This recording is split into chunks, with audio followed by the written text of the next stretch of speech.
வணக்கம். இன்றைக்கி நம்ம rural communities in social work பற்றி பார்க்க போகிறோம்.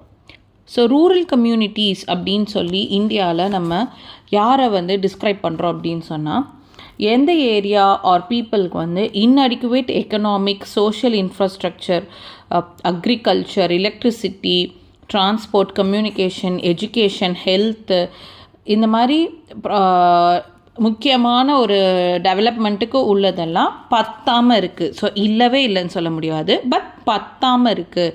அவங்களுக்கு அது போதுமான அளவு இல்லை. அப்படிங்கிறப்போ நம்ம அவங்கள ரூரல் கம்யூனிட்டிஸ்ன்னு சொல்கிறோம். ஸோ கண்டிப்பாக ரூரல் டெவலப்மெண்ட் நமக்கு மிக மிக அவசியம். அது எந்தெந்த வகையில் அப்படின்னு சொன்னால், நம்ம லாஸ்லேயே அது இருக்குது. பிகாஸ் நம்ம கான்ஸ்டிடியூஷன் ஃப்ரேம் பண்ணுறப்போ லாஸ்லேயே அது இருக்குது. பீப்புள் சேஞ்ச் ஆக ஆக அங்கே நம்ம கண்டிப்பாக ரூரல் டெவலப்மெண்ட் எப்படி, அதாவது நிறையா பீப்புள் ரூரல்லேருந்து அர்பன்ஸ்க்கு வராங்க. அப்போ ரூரல்லேருந்தே அவங்களுக்கு ஒரு சஸ்டெயின்டு லிவிங் எப்படி கொடுக்கலாம் அப்படிங்கிறது, அண்ட் சோஷியோ எக்கனாமிக் நேச்சருக்கும் அது முக்கியமானது. ஸோ இந்த 3 விஷயம் என்னென்னா constitutional, demographic and socio economic nature. So socio economic நேச்சர்னால் என்ன?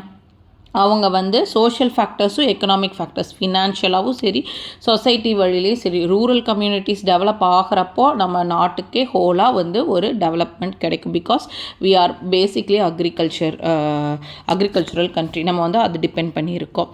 சரி, அப்போது என்ன அப்படின்னா இங்கே ஒரு டிஃப்ரென்ஸ் மாதிரி வருது. என்ன அப்படின்னு சொன்னால், ரூரலாக அர்பனாக, அக்ரிகல்ச்சர் டெவலப்மெண்ட்டாக, இண்டஸ்ட்ரியல் டெவலப்மெண்ட்டாக, லேபர்ஸாக, கேபிட்டலிஸ்டாக, சென்ட்ரலைஸ்டாக, டீசென்ட்ரலைஸ்ட் பிளானிங்காக, இந்த மாதிரி நிறையா இது வர்றப்போ ஒரு 5 இயர் பிளான் அப்படிங்கிறது நம்மளுக்கு ஆஃப்டர் இண்டிபெண்டன்ஸே இம்ப்ளிமெண்ட் பண்ணுறாங்க. ஸோ 5 இயர் பிளான் என்ன அப்படின்னு சொன்னால், ஒரு 5 இயர்ஸுக்கும் நம்மளுக்கு ஒரு ப்ராக்ரஸ் இருக்கிறதுக்காக சில பிளான்ஸ் கவர்மெண்ட் இம்ப்ளிமெண்ட் பண்ணாங்க. இந்த 5 இயர் பிளான் எப்போ ஸ்டார்ட் ஆச்சுன்னா 1951 ஸ்டார்ட் ஆச்சு.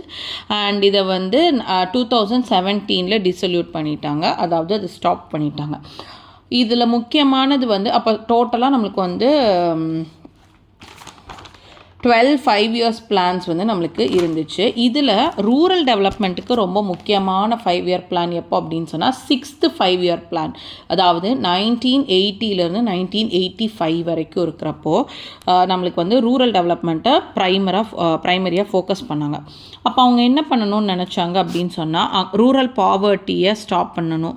அண்ட் அங்கே ரூரல் கம்யூனிட்டிஸ்குள்ளே ரீஜனல் டிஸ்பாரிட்டிஸ் இருக்கும். அதாவது இது உங்கள் இடம், இது எங்கள் இடம், இந்த பிரச்சனை, அந்த பிரச்சனை, அந்த மாதிரி அதெல்லாத்தையும் நம்ம ஸ்டாப் பண்ணணும் அப்படின்னு சொல்கிறதுக்காக என்ன பண்ணாங்க அப்படின்னு சொன்னால், இன்டகிரேட்டட் ரூரல் டெவலப்மெண்ட் ப்ரோக்ராம், அதாவது IRDP அப்படிங்கிறது ஒன்று கொண்டு வந்தாங்க.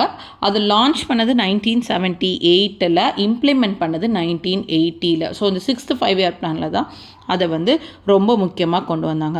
ஓகே, ஸோ இதில் என்னெல்லாம் கொண்டு வந்தாங்க? இந்த 5 இயர் பிளான்ஸில் அவங்க 5 டிஃப்ரெண்ட் அப்ரோச்சஸ் கொடுத்தாங்க. அதாவது resources R problem paste approach. இந்த ரூரல் கம்யூனிட்டியில் என்ன ரிசோர்ஸ் இருக்குது, இல்லை என்ன ப்ராப்ளம் இருக்குது, அதை எப்படி தடுக்கலாங்கிற ஒரு அப்ரோச். Target group approach. இந்த குரூப் ஆஃப் பீப்புள் ரொம்ப கஷ்டப்படுறாங்களா, இல்லை அந்த குரூப் ஆஃப் பீப்புள் கஷ்டப்படுறாங்களாங்கிறது target based approach. Area specific incentives approach. இந்த ஏரியாவில் இது நல்லா நம்மளுக்கு டெவலப்மெண்ட் இருக்கும்னு சொன்னால் அதை வச்சு நம்ம எப்படி இம்ப்ரூவ் பண்ணலாங்கிறது. Comprehensive area developmental program and infrastructure developmental program. So அங்கே அவங்களுக்கு நம்ம என்னென்ன இன்ஃப்ராஸ்ட்ரக்சரல் டெவலப்மெண்ட்லாம் கொடுக்கலாம் அப்படிங்கிற மாதிரி இந்த 5 அப்ரோச்சஸ் யூஸ் பண்ணி ரூரல் கம்யூனிட்டிஸ் டெவலப் பண்ண இது பண்ணாங்க. அது போக நிறைய கவர்மெண்ட் இனிஷியேட்டிவ் எடுத்து ரூரல் டெவலப்மெண்ட் ப்ரோக்ராம்ஸ்லாம் பண்ணாங்க. அது என்னென்னா rural infrastructure development fund, accelerated rural electrification program AREP, provision of urban amenities in rural areas PURA. இந்த மாதிரி நிறையா ஸ்டெப்ஸ் எடுத்து எசென்ஷியல் இன்ஃப்ராஸ்ட்ரக்சர் எல்லாம் நம்ம பில்ட் பண்ணணும் அப்படின்ட்டு நினச்சி பண்ணாங்க. ஓகே, ஸோ இவ்வளோ ப்ரோக்ராம்ஸ் இருக்குது, நிறையா நம்மளுக்கு லாஸ் இருக்குது, இல்லை நம்மளுக்கு நிறையா ஆக்ட் பாஸ் பண்ணுறாங்க. பட் என்ன பிரச்சனைனால ரூரல் டெவலப்மெண்ட் ப்ரோக்ராமை சக்ஸஸ்ஃபுல்லாக நம்மளால் நிறைய இடத்துல இம்ப்ளிமெண்ட் பண்ண முடியலை அப்படிங்கிறத நம்ம நெக்ஸ்ட் வீடியோவில் பார்க்கலாம். தேங்க்யூ.